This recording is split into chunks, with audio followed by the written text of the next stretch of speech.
Olá, companheiros e companheiras, todos já me conhecem, Carlos Chácara, presidente do Cine CPS. Todos já sabem que vamos ter a eleição para superintendente do UCAM nos dias 25 e 26 de abril. Estou aqui com a candidata doutora Valéria Valim para que ela possa apresentar para vocês as propostas, responder as perguntas e trocarmos uma ideia aqui em relação ao que ela está propondo nessa gestão caso ela ganhe. Obrigado, doutora Valéria, pela presença. Gostaria que a senhora falasse um pouquinho da senhora, se a senhora faz parte da gestão e qual é o seu cargo hoje dentro do hospital. Olá, Carlos. Agradeço a oportunidade de estar aqui hoje com o sindicato e cumprimento todos os trabalhadores e trabalhadoras do UCAM. Esse momento é um momento importante para a instituição e para todos nós trabalhadores. Nós sabemos que o UCAM é um dos 6 hospitais da rede EBSER que possui o processo de consulta eleitoral. Isso aumenta ainda mais a nossa responsabilidade na participação consciente, na participação com as informações necessárias para que essa escolha seja feita. Eu sou Valéria, eu sou servidora desde 2002 e sou professora desde 2010. Eu atuo no Departamento de Clínica Médica e também no Programa de Pós-Graduação em Saúde Coletiva. Eu estou na instituição, sou egressa, desde estudante, eu tenho uma atuação bastante participativa, fui do diretório acadêmico, participei de todos os conselhos da universidade, conselho universitário, conselho departamental, CEP, colegiado. Então eu tenho, além da minha atuação na minha área técnica, que é a reumatologia, eu também tenho uma atuação política na instituição, porque nós sabemos que as instituições públicas, elas são o que os seus trabalhadores a fazem dela. Então, esse engajamento, esse envolvimento de nós, né, nós trabalhadores, é essencial para que a instituição se desenvolva, cumpra a sua missão e a sua visão. Eu, hoje, sou gerente de atenção à saúde. Desde 2019, eu tinha a pretensão de ficar 1 ou 2 anos no cargo, mas a pandemia chegou. E como gerente de atenção à saúde, eu estive à frente do hospital num momento muito difícil, que foi o momento da pandemia. Aproveito e agradeço a cada trabalhador do hospital por termos juntos conseguido atravessar aquele momento. A pandemia ainda não passou, mas a gente está numa situação muito melhor agora. Então, agradeço e parabenizo a cada trabalhador do hospital por aquele momento. Como gerente de atenção à saúde, eu então conheço o hospital, sei a complexidade que é ser um hospital público, universitário, ligado a uma autarquia que é a UFES, gerido por uma estatal que é a EBSER, inserido no Sistema Único de Saúde, que tem todo o seu regramento. Nós somos monitorados por órgãos de controladoria, temos que atender a 8 matrizes curriculares. Então, toda essa complexidade ela torna necessário que o superintendente conheça, porque o único cargo eleito é o de superintendente. Doutora Valéria, nós temos alguns auxiliares de enfermagem dentro do hospital e havia uma proposta para que esses auxiliares fossem para os ambulatórios. Tem uma proposta relacionada a isso? Qual é a sua ideia? O Conselho de Enfermagem, ele define quais são as atribuições que podem ser exercidas por auxiliares e quais podem ser exercidas por técnicos e por enfermeiros. Isso já é um parâmetro para a alocação, né, dos trabalhadores. Também existe um processo interno de solicitação de remanejamento que precisa ser transparente, precisa ter, né, um critério para esse remanejamento. E outro fato importante é a capacidade instalada, né, o número de profissionais que a gente tem. Então, mais recentemente, houve uma recomposição com 86 técnicos e 14 enfermeiros. Então, isso também torna possível outros remanejamentos, sabendo que há limitações, né, para os auxiliares de enfermagem. Então, eu acho que considerando tudo isso, né, a disponibilidade de mais RH, e uma transparência com critério nas transferências internas, né, nessas mudanças internas de sítio de trabalho, claro que isso é possível sim. Ok. Doutora Valéria, veio a pandemia, e os trabalhadores, com a mudança da gestão da DENF, com a saída da Raquel Nish, vem sofrendo muito, tá? Com assédio, perseguição, autoritarismo, estão ficando doentes. A senhora tem alguma proposta em relação a essa situação, o que está acontecendo? Nós temos, na história do hospital, grandes enfermeiros que deram a sua contribuição. E a gente precisa sempre reconhecer a contribuição que cada um desses trabalhadores deu. Nós temos a Sebastiana, nós temos a Raquel, temos a Rudnani Milo. Todas essas chefias, elas foram muito comprometidas com a defesa profissional e também com o suporte para a defesa de número de quantitativos, né, de profissionais de enfermagem que a instituição precisa. Então, acho que primeiro esse reconhecimento. Segundo, nós sabemos que as divisões, as unidades que estão ligadas às categorias profissionais, então a gente tem a divisão médica, a divisão de enfermagem, a unidade multiprofissional. Há um desgaste, especialmente porque nós vivemos uma pandemia com a nossa mais baixa reserva técnica, sem reserva técnica. Então, nós entramos na pandemia com uma insuficiência de recursos humanos muito grande. Eu acredito que isso tenha tensionado as relações. Então, eu acho que existe a necessidade de mudança em várias chefias. Eu não fiz troca de nenhum cargo, então eu estou livre. O único cargo eleito aqui é o do superintendente. E penso que a divisão médica, a divisão de enfermagem, são divisões que precisam dessa oxigenação, né, dessa mudança, para não ter o custo do adoecimento também do trabalhador.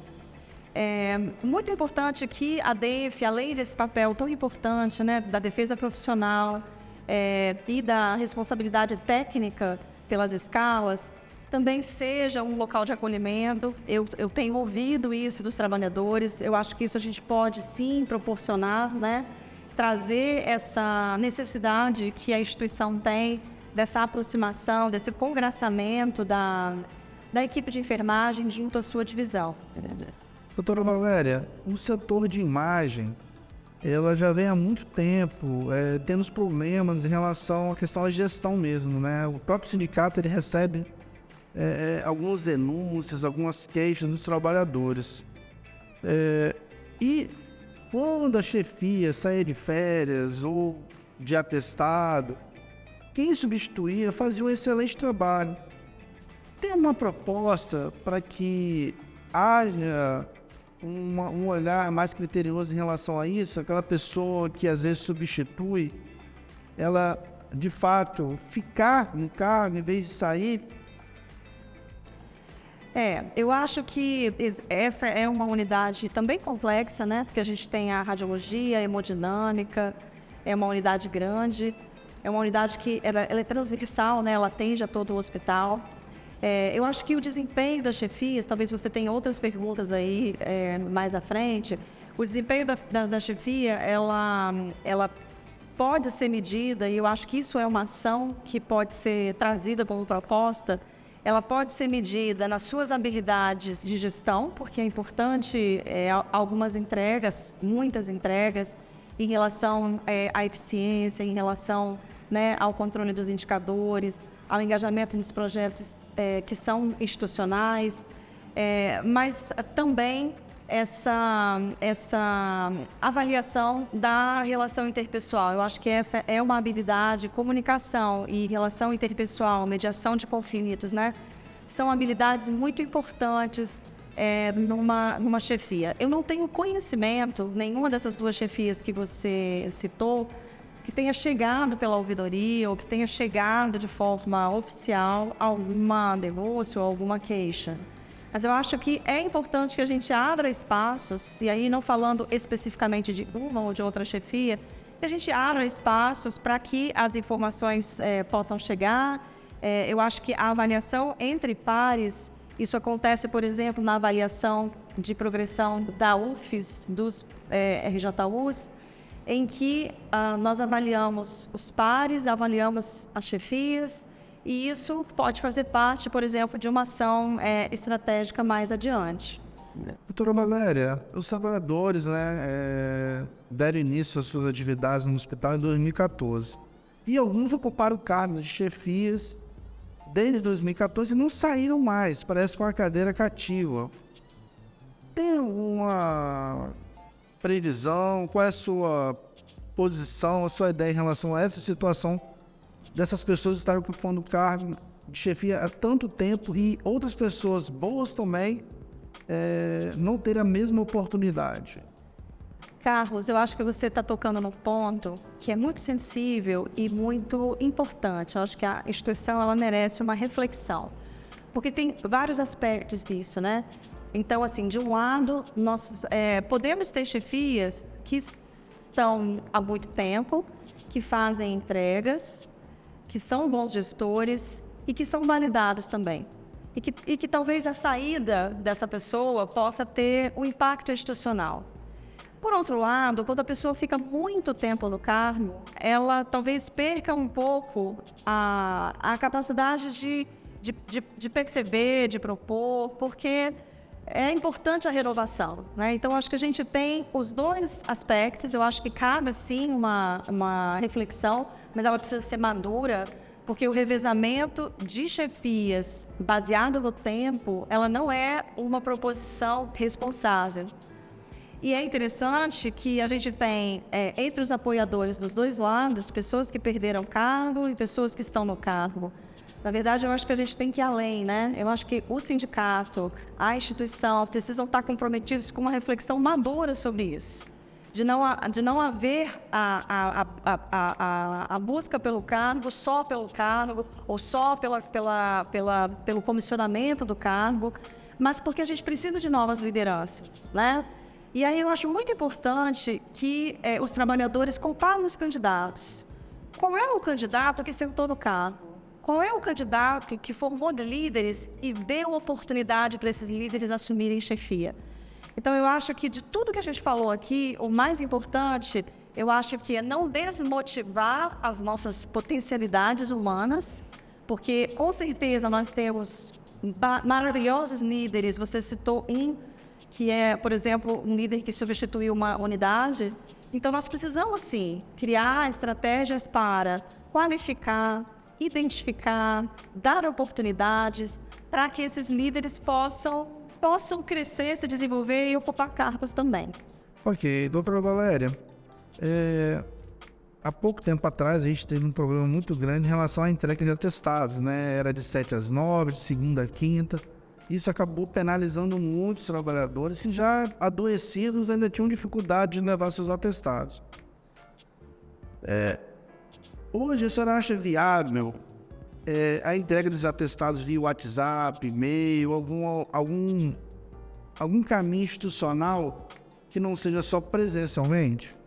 Carlos, assim, eu acho muito importante que o hospital busque uma isonomia na forma de tratamento das duas categorias profissionais. Eu acho que isso faz parte da nossa convivência harmônica. Esse caminho, ele é institucional na universidade, mas o regramento da IBSER é diferente. Então, eu acho que a gente tem um desafio aí, né? Atuar junto à sede para que a gente possa fazer dessa forma. Então, se é possível para um vínculo, por que não seria para o outro?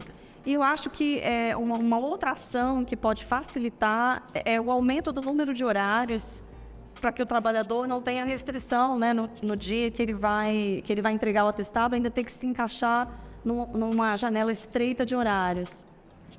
Então, assim, também dizer que essa unidade de gestão do trabalhador ela é muito importante e o número de médicos, de enfermeiros, técnicos e psicólogos aumentou, então também a disponibilidade de horários também foi ampliada. Doutora Valéria, a gente ouviu escutar, e os trabalhadores acabaram de essa pergunta, que o estacionamento iria ser privatizado. Porém, também a gente tem dificuldade em relação na hora de chegar, né, no trabalho, porque geralmente tem um congestionamento muito grande, né, na entrada e na saída também, depois do plantão. Tem alguma proposta para resolver esse problema? O que a senhora acha? Essa pergunta Eu até agradeço porque ela é muito sensível, né? Porque todos nós temos muita dificuldade de acesso no horário, principalmente no horário de pico, ali no início da manhã. Ficamos 40 minutos tentando estacionar e muitas vezes não há vaga disponível. No entanto, o estacionamento privado não cabe, já que a gente está falando do campus de Manuípe. E qualquer ação que for proposta, ela precisa de um alinhamento com a reitoria e com o diretor do centro. Então, todas as propostas que eu estou trazendo aqui são propostas que foram alinhadas com o reitor e que foram alinhadas com o diretor do centro. Há um entendimento de que é necessário a reordenação do espaço. Então, a organização de trabalhadores, de estudantes, de professores.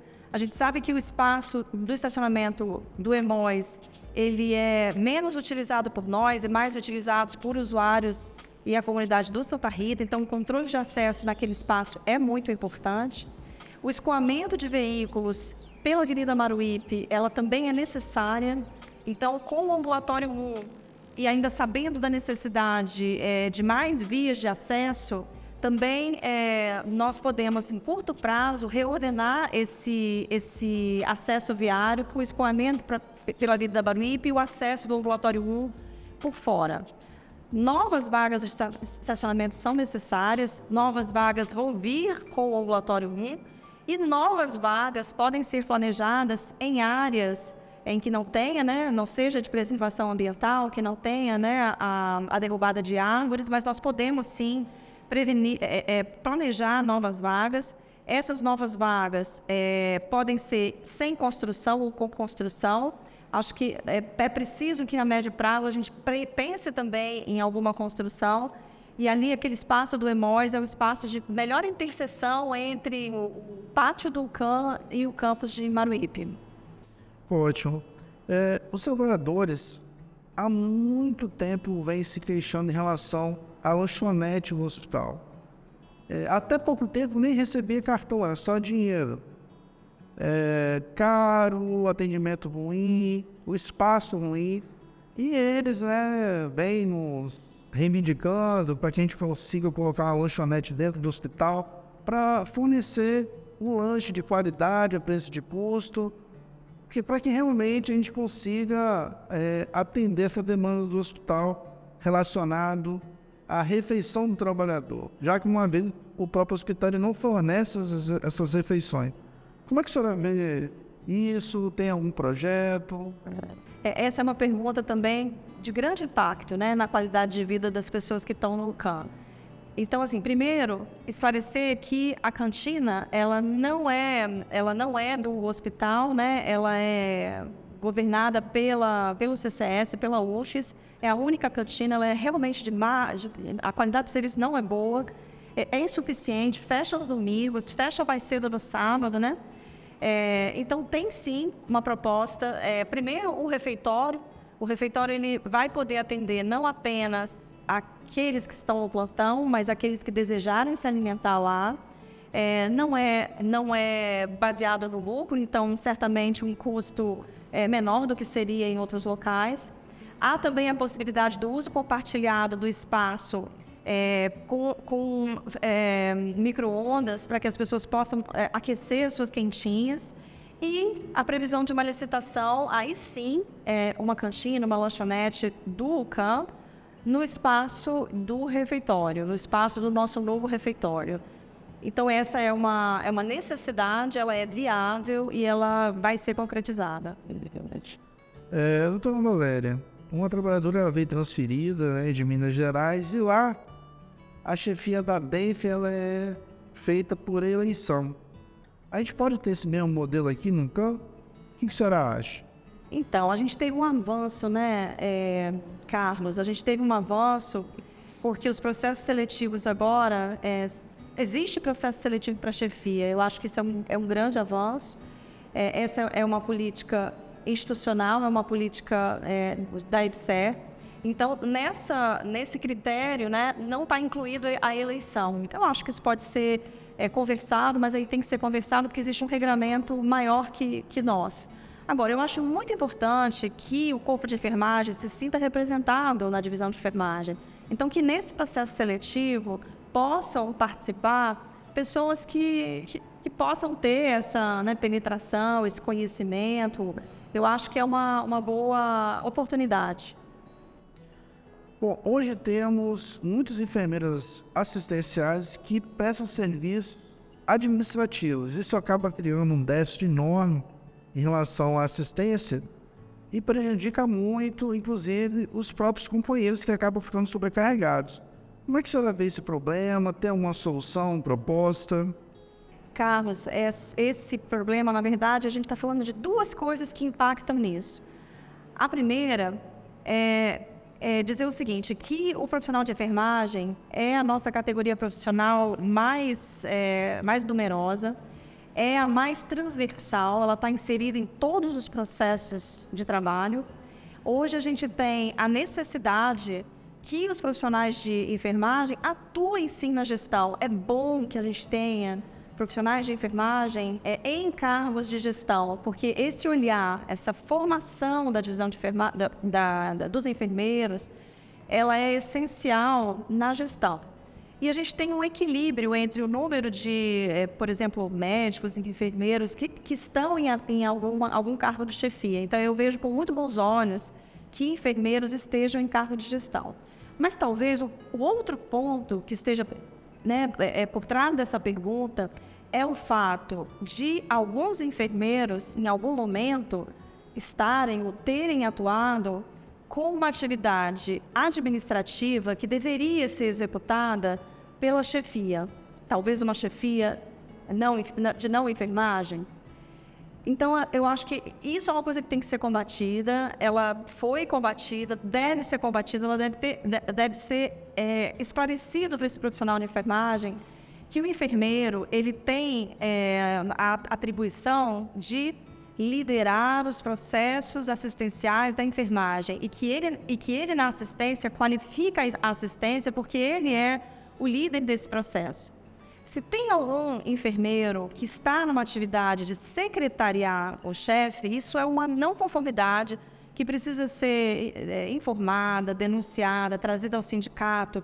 E, mais uma vez, eu peço que os trabalhadores do CAM olhem na história dos dois candidatos qual é aquele que atuou dessa forma na sua unidade. Qual é aquele que coloca enfermeiros secretariando a sua função de chefia. Comparem a história de um e de outro. Eu acho que essa pergunta é muito pertinente. Doutora Valéria, a gente tem um problema na clínica médica de segundo andar de muitos anos, que é em relação à climatização. Isso cria um desconforto para os trabalhadores, para os pacientes, cria um local insalubre e a gente vê obras sendo construídas e o problema ali persistiu. Tem alguma proposta, alguma solução? Qual é a sua ideia em relação a esse problema? Nós temos um prédio da década de 40 com um puxadinho da década de 90. E mesmo assim, a equipe de engenharia e de arquitetura da sede de Brasília, eles avaliaram que o prédio é viável. Então, a gente tem um grande desafio, que é fazer obras e adequações. Obras foram 34 milhões, né, nesse ciclo que se encerra. Adequações foram muitas. Se a gente pensar o que aconteceu no quarto andar, o que aconteceu, né, em todo o espaço físico do CAM, a gente viu melhorias, mas isso é insuficiente. À medida em que os puxadinhos foram acontecendo, a circulação de ar ficou comprometida, então o segundo andar tem muito aquecimento, é um local que precisa de climatização, né, de algumas enfermarias e também de adequação de posto de enfermagem. Tanto a climatização de enfermaria, de corredor e de posto de enfermagem é algo que é prioritário, são as adequações necessárias nesse próximo ciclo. Doutora Valéria, hoje a gente tem um mapa de risco defasado, a gente tem setores de risco máximo, mas que não ganham, né, a insalubridade de grau máximo. E um exemplo disso é a enfermaria 8, que é uma extensão da UTI. Como é que o senhor enxerga isso? Para ter uma solução? Então, e qual é o critério para a insalubridade máxima, né? É a exposição contínua. E o direito do trabalhador, ele é um dever da instituição, e ele deve ser monitorado, né, tanto pelo sindicato, quanto pelos órgãos de controladoria, pela instituição. E ele é dinâmico também, porque esse grau de exposição ele pode variar de acordo com o contexto epidemiológico, de acordo com, né, com a sazonalidade ali do perfil clínico das internações. Então, é preciso sempre uma vigilância em relação a se está adequado ou não, porque o que é justo tem que ser pago. Você citou o exemplo da 237, esse é um exemplo em que foi adequado. Ou seja, a equipe de enfermagem ela está ligada à UTI exatamente porque o perfil de pacientes que ali ficam é um perfil de paciente mais grave, com risco de exposição maior. Então, essa equipe é uma equipe que está lotada na UTI e que tem, portanto, o mesmo grau de insalubridade da UTI. Comissões, fiscais de contrato, grupo de trabalhos. Hoje existe uma reclamação muito grande em relação aos trabalhadores, que são sempre as mesmas pessoas que ocupam esses espaços. E isso impacta diretamente na progressão dos trabalhadores. Tem alguma proposta para solucionar esse problema? Qual é a sua ideia em relação a isso? Eu achei muito interessante essa pergunta e muito boa que ela tenha vindo. Eu acho que a gente pode sim, talvez criar uma lista, fazer um tipo de inscrição, em quais são aqueles que têm o interesse de participar de alguma comissão, qualificar essas pessoas, porque tem comissões que são técnicas, então só pode participar se a pessoa estiver qualificada. Algumas qualificações elas são gratuitas e online na plataforma de capacitação da IBSER. E também a gente tem que lembrar que às vezes isso se aplica, dar mais oportunidades para participação naquilo que permite a progressão funcional. Isso se aplica às áreas administrativas ou quem está mais nas rotinas, mas a gente tem que lembrar que a grande maioria dos trabalhadores talvez esteja atuando na preceptoria ou esteja atuando em uma atividade em que ele não pode concorrer àquela comissão.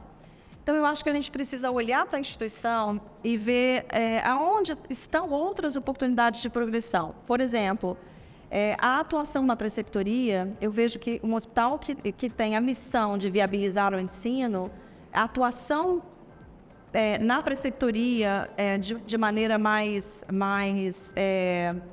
dedicada, né? Junto ali do supervisor, do professor, isso tem que estar na lista de oportunidades de progressão funcional.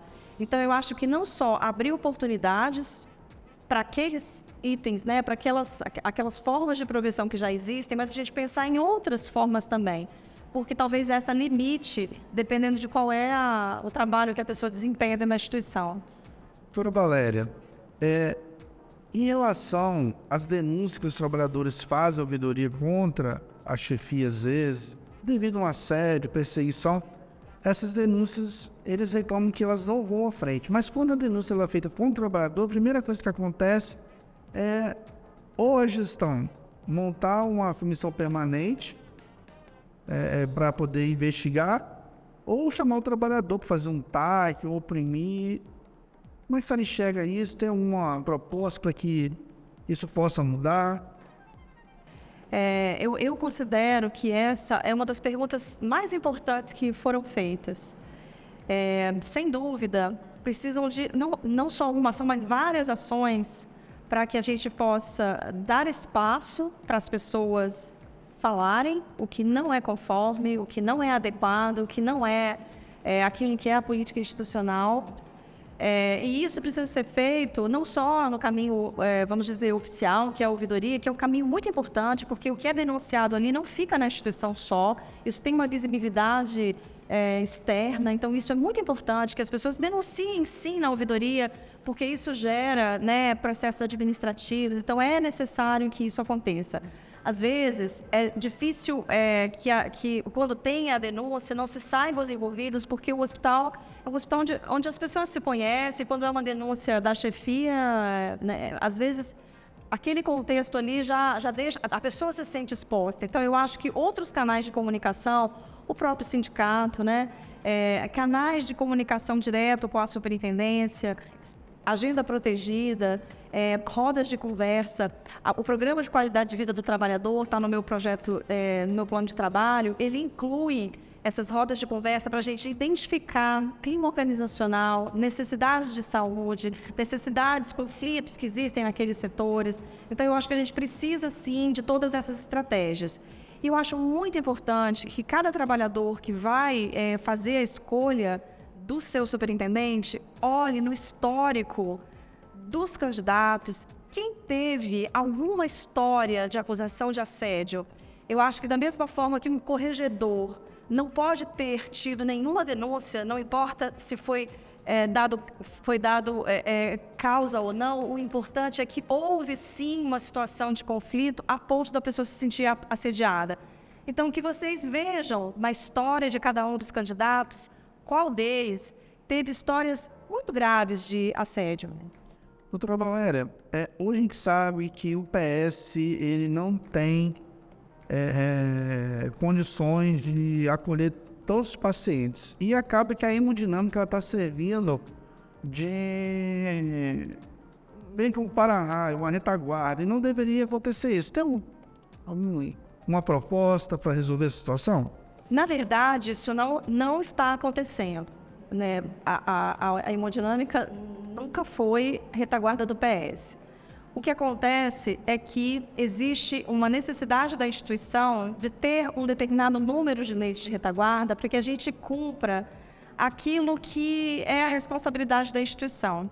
Agora, qual a solução que vai ser dada? Isso está em estudo.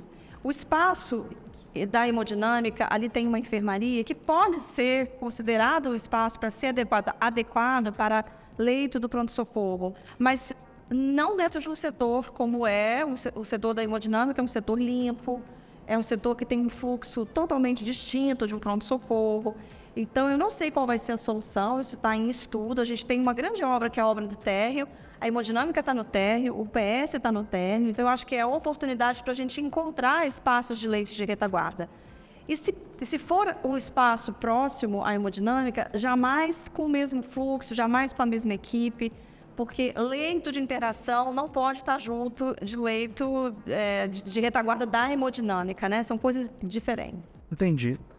Doutora Valéria, a gente sabe que tem um déficit de profissionais muito grande dentro do hospital, apesar de ter tido algumas convocações, mas existe esse déficit ainda e estavam sendo pago horas extras para os trabalhadores. E de repente parou isso aí. E tem alguma perspectiva de voltar? Qual é a ideia? As horas extras nos salvaram, né? E nós fizemos um bom trabalho na aprovação dessas horas extras. A reconstituição desses 86 técnicos de enfermagem e desses 14 enfermeiros reduziu a necessidade de horas extras, isso é fato. Agora, não há nenhum impedimento, inclusive tem horas extras sendo pagas, não tem nenhum impedimento. Se houver a insuficiência da escala, pode-se sim acionar aí as horas extras como uma opção. Uma coisa muito importante é que trabalhador que tem carga horária negativa, ou seja, que está devendo horas, ele não pode ser acionado para hora extra, porque há um impedimento de pagamento. Então, isso também é uma coisa importante na hora de organizar a escala. Mas não há nenhum impedimento para que a gente pague horas extras. Hoje a gente tem a questão da progressão, que o ideal seria que o funcionário fosse avaliado pela sua chefia imediata. Porém, o que acontece é que muitas vezes quem avalia é o chefe do setor, que muitas vezes nunca nem teve contato com o próprio trabalhador. Isso prejudica diretamente na progressão. Tem alguma proposta para resolver esse problema? Eu acho que essa é uma construção que precisa ser feita. É muito importante que quem avalia esteja de fato. Primeiro tem que conhecer aquele processo de trabalho, tem que estar próximo para ver se aquele processo de trabalho está bem em andamento. Hoje a gente tem 70 e tantas unidades administrativas e é natural que nas unidades assistenciais um grande número de trabalhadores estejam ligados a uma mesma chefia. Então, sim, vamos construir, né? Como é que vai ser o critério? Vamos instituir isso em portaria? Vamos ordenar esse processo de avaliação. Eu acho que essa é uma sugestão muito rica. Doutora Valéria, na pandemia a gente teve aquela experiência dos plantões 12/60, que acaba fazendo com que o trabalhador consiga descansar mais, estar mais tempo com a sua família, e ao mesmo tempo isso tira aquela carga, aquele estresse, né, do trabalhador. Isso faz com que ele se adoeça menos, que ele consiga prestar uma melhor assistência. E eles querem saber se isso tem chance de voltar, qual é a proposta, qual é a opinião da senhora em relação ao plantão. Mesmo que eles tenham que fazer, lógico, a complementação. As escalas de trabalho da EBSER, ela vem dentro, né, do portal Mentor, ela é decidida também de forma centralizada para toda a rede EBSER o mesmo critério. Então, a escala de 1260 ela é possível para o RJU, porque a universidade regulamentou dessa forma, e para que a gente possa ter autorização para fazer, porque o portal nem permite, né, que a gente faça. Tem que ser algo que venha realmente da EBSER. A gente tem uma situação específica em relação à jornada dos fisioterapeutas, que há o interesse da instituição, há o interesse do trabalhador, e eu acho que instituição e sindicato, nós podemos estar juntos, talvez para atuar aí junto do Ministério Público, porque é o Ministério Público estadual, né, que se posicionou. Talvez a gente possa trabalhar juntos para que a gente possa viabilizar essa escala que atende melhor a assistência, é melhor para o trabalhador e é melhor para a instituição também. Doutora Valéria, hoje os trabalhadores da EBSER já conseguem voltar para o superintendente, porém, para reitor não. E a gente sabe que a universidade ela tem uma influência muito grande no hospital universitário. Qual é a sua opinião? O que a senhora acha sobre isso? O trabalhador deveria voltar para reitor também, os trabalhadores da EBSER? Eu acho que a gente tem que olhar isso de um ângulo maior, né? Nós somos o hospital universitário da UFES. Nós, com a nossa força de trabalho, sejam RJUs ou sejam profissionais EBSER, viabilizamos o ensino, fazemos, né, com que a missão seja cumprida, e esse pertencimento à universidade, ele é muito importante. Então, eu acho que nós trabalharmos junto da UFES para que os profissionais da EBSER estejam integrados, não apenas a esse direito, mas a outros também, né? Essa é uma conversa que eu também tive com o reitor. Existem algumas facilidades que existem para os trabalhadores da UFES e que o trabalhador da EBSER não tem acesso. Então, nós podemos ter essa agenda, é uma agenda que o reitor está aberto, e eu sou a favor de que a gente, né, integre mais o trabalhador da EBSER dentro da comunidade da UFES. Doutora Valéria, hoje nós temos aproximadamente 1.400 trabalhadores da EBSER no hospital universitário. E há um bom tempo o sindicato vem buscando espaço para fazer o acolhimento, fazer o atendimento desses trabalhadores dentro do hospital, dentro do campus de Maruípe. Como é que a senhora enxerga essa proposta, essa ideia? A senhora apoia, não? Acho uma proposta viável. O Sintufes tem uma sede, é uma sede, né, bem estruturada. Eu acho que isso é algo que a gente pode, sim, construir e buscar esse espaço. Se vai ser, né, construído por vocês, se vai ser um espaço já existente, a gente pode buscar essa solução. Mas eu vejo viabilidade, sim. Bom, doutora Valéria, queria que a senhora agora fizesse as considerações finais, se ela pudesse falar um pouquinho das suas propostas, suas ideias, para que a gente possa encaminhar aí para o fim. Então, mais uma vez, eu agradeço a oportunidade que o sindicato deu, né, de nós podermos falar diretamente para o trabalhador, as demandas que vêm dos trabalhadores, e também pela participação do sindicato no processo. Esse é um processo político e o sindicato é um ator político importante, então eu parabenizo a iniciativa. Nós não tivemos a oportunidade de falar do programa de saúde e qualidade de vida do trabalhador. Então, existem várias propostas relacionadas à saúde do trabalhador, começando aí por esse programa de qualidade de vida, uma atuação aí na saúde mental, na prevenção de agravos. Também nós aproveitarmos, né, a capacidade instalada ociosa do hospital, porque existe alguma margem de procedimentos que não são ocupados, e mesmo baseado no que for a prevalência ou a condição de saúde, de nós estruturarmos programas de extensão, programas de atendimento ao trabalhador, dando visibilidade e transparência, porque somos públicos, tem regulação do acesso, tem equidade do usuário do SUS, mas a gente pode equacionar isso através de programas e projetos de extensão, inclusive trazendo aí a academia, os professores que têm linha de pesquisa em saúde ocupacional, para que a gente possa, né, sendo uma instituição de saúde, promover a saúde do nosso trabalhador. Para vocês assistirem o bate-papo com outro candidato, vocês podem acessar o link e o QR Code que está na tela. Doutora Valéria, muito obrigado e boa sorte, tá? Obrigada.